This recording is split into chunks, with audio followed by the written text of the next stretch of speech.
In order for you to have a high quality stroke, whether it's your backhand or forehand, the most important part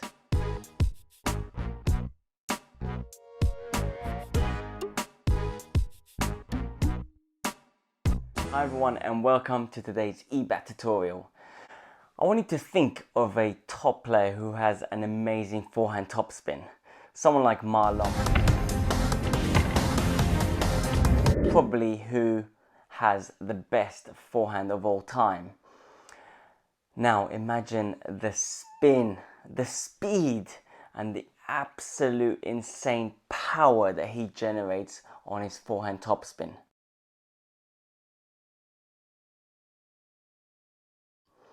Well, keep dreaming.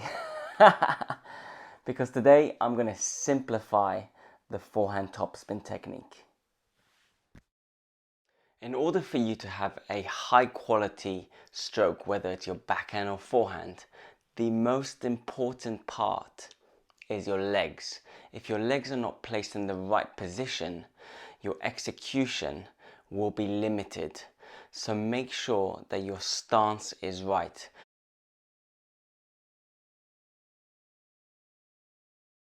Try and copy me. We're going to put our feet together. We're going to stand like we are soldiers. Then you're going to spread your legs approximately 1 meter width apart. If you're struggling to know the exact width, I would suggest then to have your arms out like this, in and around 30 centimeters away from your hips, and then plant your feet as to where your arms are. Now that's the width that you're looking for. With your forehand, it's really important to try and have a slightly off square stance.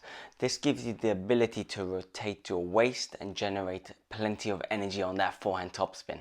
Modern table tennis has evolved, and because we are lacking in time to play both backhand and forehand, the forehand has become a lot more square on as to the olden days, maybe back in the 70s or 80s. Where some of the players used to be so much off square, they would have plenty of time to generate lots of energy, lots of spin and power from this position. The issue is these days, you can do that, but the players will either block you or counter attack you, and then you've got to recover very quickly, either on your backhand and forehand.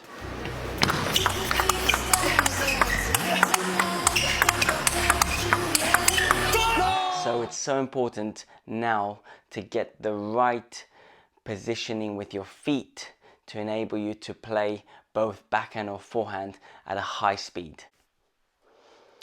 If you are a predominantly forehand player, then I suggest 1 foot like this, and then you spread it there. That gives you the ability to generate the energy from your left to your right if you're a left-hander. As a right-hander, again, 1 foot, and then you spread it in a straight line, and then you've got that energy coming from your right to your left. But these days, as I've mentioned, the players are more square on to enable them to play a high quality backhand and forehand at high speeds. So therefore I suggest to have your feet half a foot, and then you spread it.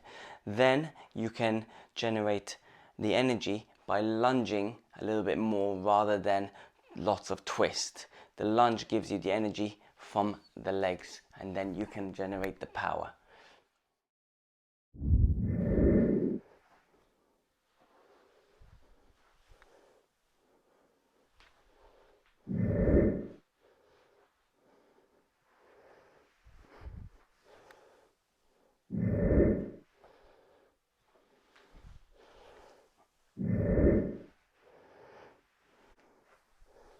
Okay, so I've tried to draw a little diagram for you guys.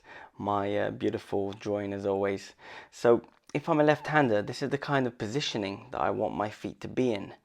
If I'm a right-hander, this is the kind of position I want my feet to be in.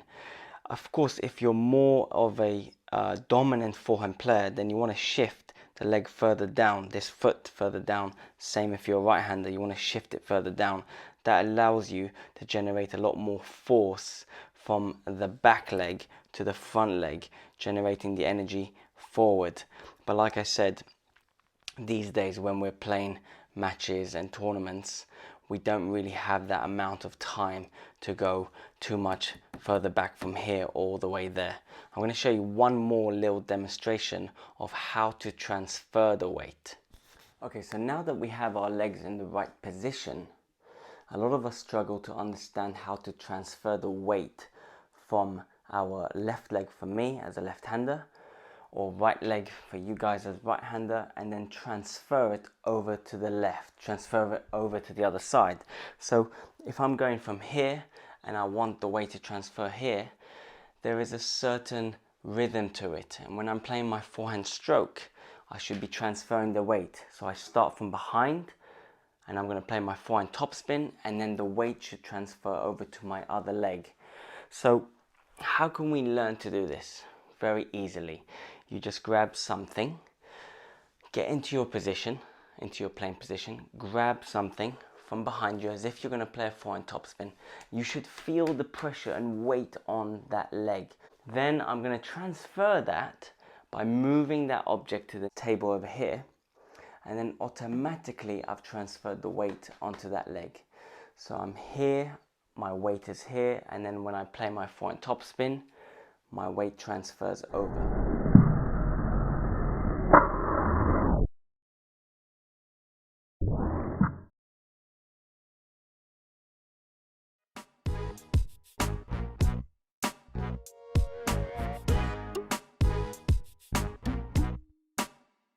Where should we connect with the ball?